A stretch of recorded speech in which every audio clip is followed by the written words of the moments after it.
انا القطه شرفطه، قطه شوارع من يومي، بحلم اكل لحمه مش من الزباله ولو يوم واحد بس هعمل ايه؟ ده حظي الفظيع. ايه ده؟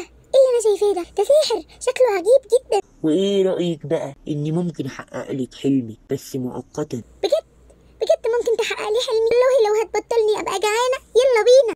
طيب هضرب بعصايتي وهحولك دلوقتي لأسد عملاق بلونه الأبيض. ايه ده؟ انا بجد اتحولت؟ انا ازاي بقيت اسد؟ انا بقيت قويه. طيب انا بقى هخوف الكلاب والقطط واجريهم دلوقتي وهوقف الدنيا والعربيات. انا خلاص بقيت اسد. يا سلام يا سلام عليكي يا بنتي يا شرفته يا حلوه يا شرفوت. اهو كده الاكل بيجي لحد عندي والناس بتخاف تقولي حتى اسمك ايه. القطط كمان خايفه مني. يلا امشوا بقى نضفوا الشارع يلا. بس انا حزينه برضو دلوقتي، عدى اسبوع وانا قاعده لوحدي في الزقاق بلاقي كل الاكل ده، بس انا برضو زعلانه. محدش بقى بيقرب لي، لا لعب ولا نوم في حضن حد، حتى المواء مش بتوصل. انا خلاص وحشتني نفسي جدا. ايه يا قطة، ظهرتلك تاني، انا الساحر. يا ترى اتعلمتي الدرس يا قطة؟ ايوه انا اتعلمت الدرس. الاسد قوي بس القطه بتحب، ودي اقوى من اي سحر. رجعني قطه صغيره تاني، انا بحب نفسي. القطط كلها وحشتني وانا بقالي كتير محبوسه في الجسم الكبير اللي مش لايق عليا ده. ايوه كده